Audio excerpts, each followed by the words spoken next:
حكاوي الصعيد مع العمدة محمد شحاتة على راديو كامل، محطة على المحطة.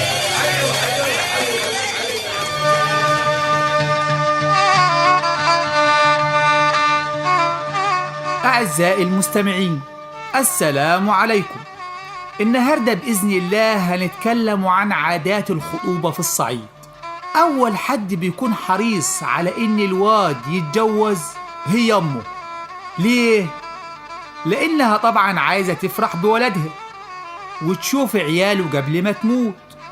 وتاني حاجة إنها بتكون تعبت من شغل البيت ومحتاجة حد يساعدها.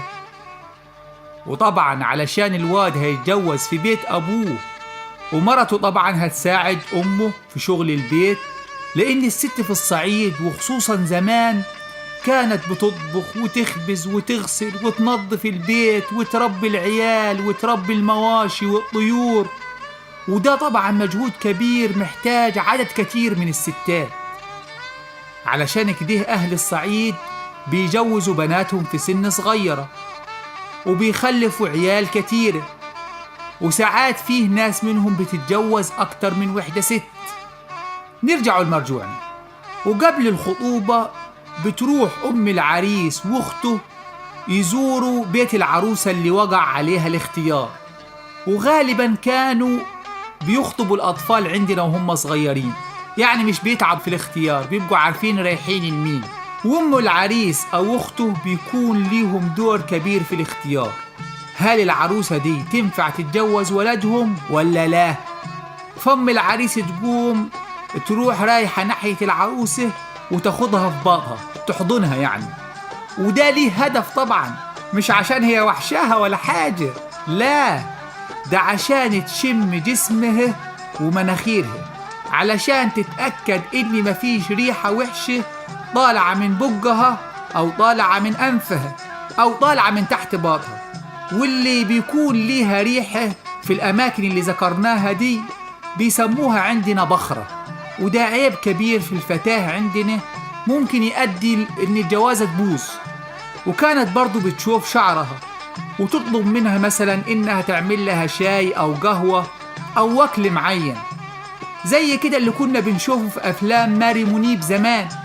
ولما تطمن لها وتعجبها بيحددوا يوم الخطوبة، وتروح أم العريس أو أخته أو عمته ومعاهم أبو العريس وأخواته، لكن العريس مش بيروح معاهم، وياخدوا معاهم ذبيحة، واللي هي عبارة عن معزة مثلا أو خروف أو لحمة، وبياخدوا أقماع السكر والشاي وأقفاص الفاكهة، ويتفقوا مثلا على القايمة وعلى تفاصيل الحاجات اللي هيجيبوها للعروسة في الخطوبة أو في الجواز، ويحددوا مثلا الذهب هيكون كديه واللبس هيكون كديه، وهيعملوا الفرح ميتة، والموضوع كله يدوب شوية هدوم أو لحمة، وبيسموا الكلام ده كسوة العروسة أو عشاء العروسة.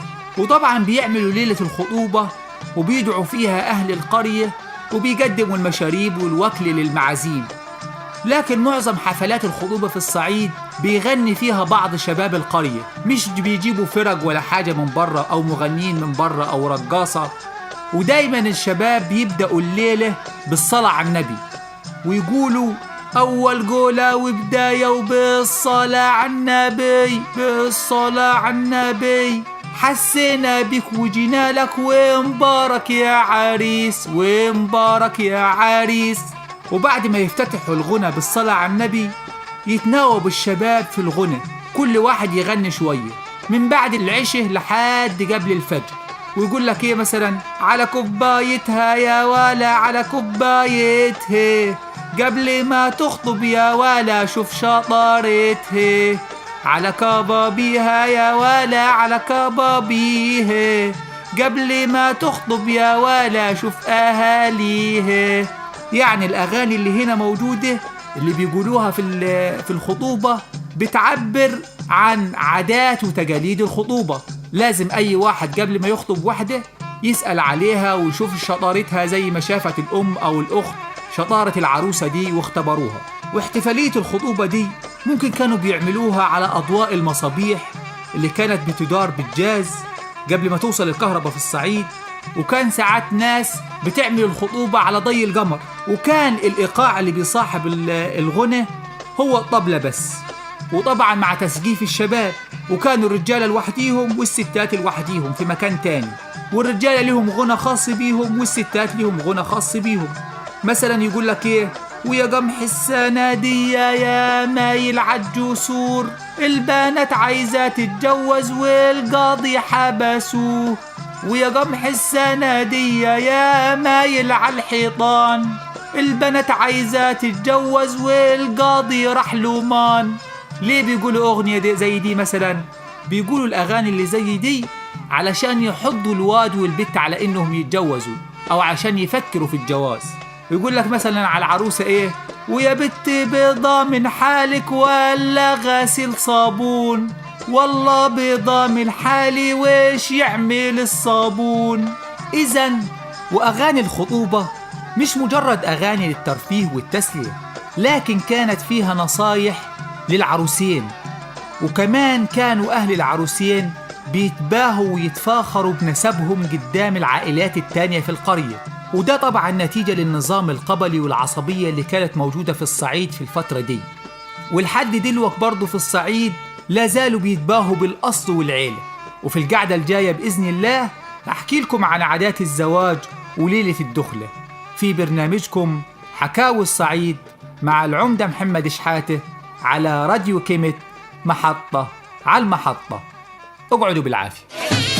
كنتم مع حكاوي الصعيد مع العمدة محمد شحاتة على راديو كيمت، محطة على المحطة. راديو كيمت، محطة على المحطة.